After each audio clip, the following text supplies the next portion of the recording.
ইরানের ওপর যদি মার্কিন হামলা হয় তাহলে ঠিক কি হতে পারে? এই প্রশ্নটা কিন্তু এখন সবার মাথায় ঘুরছে। চলুন আজকে আমরা ৫টি সম্ভাব্য সিনারিও দেখে এর উত্তর খোঁজার চেষ্টা করি। মধ্যপ্রাচ্যে উত্তেজনা তো সবসময় থাকে, তাই না? কিন্তু এবার ব্যাপারটা যেন একটু অন্যরকম। পরিস্থিতি এমন একটা পর্যায়ে পৌঁছেছে যেখানে একটা ছোট ভুলও কিন্তু পুরো অঞ্চলটাকে আগুনের মধ্যে ঠেলে দিতে পারে। তো আসল প্রশ্নটা কি? আসল প্রশ্ন হল, আমেরিকা যদি সত্যি ইরানে হামলা করে বসে তাহলে সেই সংঘাতের ঢেউটা ঠিক কোথায় গিয়ে থামবে? চলুন এর সম্ভাব্য পরিণতিগুলো এক এক করে দেখে নেওয়া যাক। আমরা মোট ৫টা ধাপে বিষয়টা দেখব। মানে একটা সীমিত হামলা থেকে শুরু করে সেটা কিভাবে একটা বড়সড় আঞ্চলিক যুদ্ধ, তারপর অর্থনৈতিক সংকট, কূটনৈতিক লড়াই আর শেষে গিয়ে একটা গ্লোবাল পাওয়ার গেমে পরিণত হতে পারে, পুরো ব্যাপারটা আমরা ধাপে ধাপে বোঝার চেষ্টা করব। তাহলে চলুন প্রথম সিনারিওটা কি হতে পারে সেটা দিয়ে শুরু করা যাক।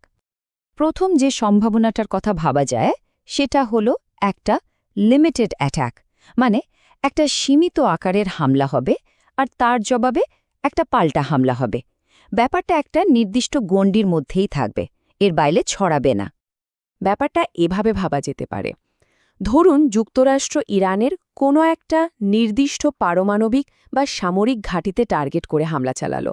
এর জবাবে ইরানও হয়তো আমেরিকার কোনো একটা বেজে মিসাইল বা ড্রোন দিয়ে পাল্টা একটা জবাব দিল। এটাকে বলা যেতে পারে এক ধরনের টিট ফর ট্যাট বা একটা নিয়ন্ত্রিত সংঘাত। এর ফলাফল কি দাঁড়াবে? হয়তো একটা বড় যুদ্ধ এড়ানো সম্ভব হবে, কিন্তু এই অঞ্চলের ভবিষ্যৎ, সেটা কিন্তু একটা দীর্ঘমেয়াদী অস্থিরতা আর চাপা উত্তেজনার মধ্যে ডুবে যাবে। কিন্তু যদি সংঘাতটার নিয়ন্ত্রণে না থাকে তখন কি হবে? চলুন এবার দ্বিতীয় আরও অনেক বেশি বিপজ্জনক সিনারিওটা দেখে নিই। এই দ্বিতীয় সিনারিওটা কিন্তু আসলেই ভয়ঙ্কর। এখানে সংঘাতের আগুনটা শুধু দুটো দেশের মধ্যে আটকে থাকবে না, বরং দাবানলের মতো করে পুরো অঞ্চলে ছড়িয়ে পড়ার একটা বড় ঝুঁকি তৈরি হবে। এখানে ইরানের স্ট্র্যাটেজিটা কিন্তু একটু অন্যরকম হতে পারে। ওরা হয়তো সরাসরি আমেরিকার সাথে না লড়ে তাদের যে প্রক্সি বা মিত্র শক্তিগুলো আছে তাদের ব্যবহার করবে। যেমন ধরুন ইসরায়েল বা উপসাগরীয় আরব দেশগুলোর উপর হামলা চালালো। আর এর ফলে কি হবে? এই দেশগুলো কিন্তু তখন এই সংঘাতে জড়িয়ে পড়তে বাধ্য হবে। আর এর পরিণতি? সেটা হবে ভয়াবহ।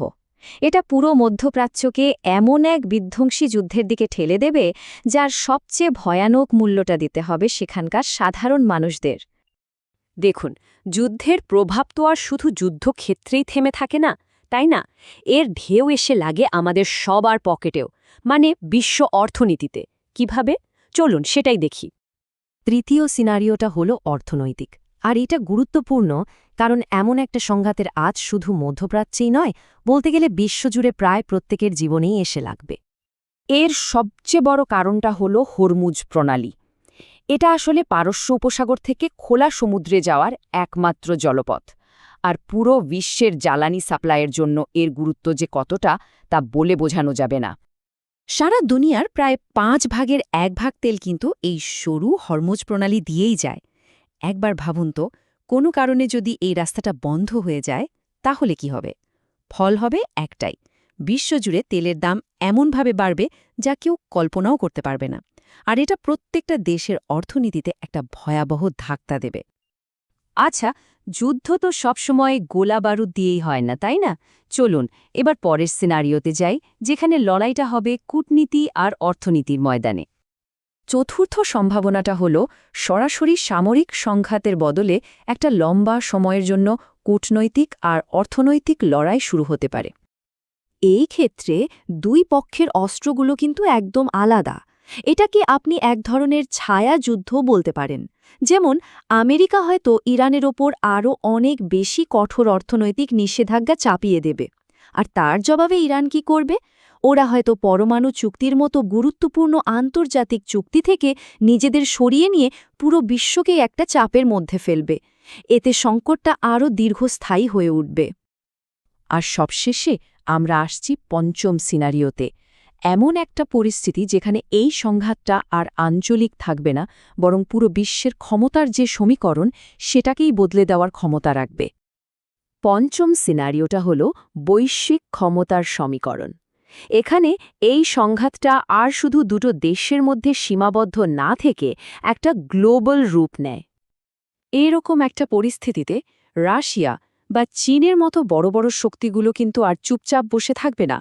তারা নিজেদের স্বার্থ রক্ষা করার জন্য যে কোনো একটা পক্ষের হয়ে এই খেলায় নেমে পড়বে। আর তখন এটা আর শুধু যুক্তরাষ্ট্র বনাম ইরানের লড়াই থাকবে না, বরং পুরো বিশ্বটাই একটা জটিল রাজনৈতিক দাবার বোর্ডে পরিণত হবে।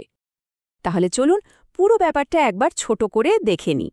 কিভাবে একটা ছোট স্ফুলিঙ্গ, মানে একটা সীমিত হামলা, সেখান থেকে একটা আঞ্চলিক যুদ্ধ, তারপর বৈশ্বিক অর্থনৈতিক ধাক্কা, লম্বা কূটনৈতিক অচলাবস্থা, আর সবশেষে একটা গ্লোবাল রাজনৈতিক সংকটের দাবানলে পরিণত হতে পারে।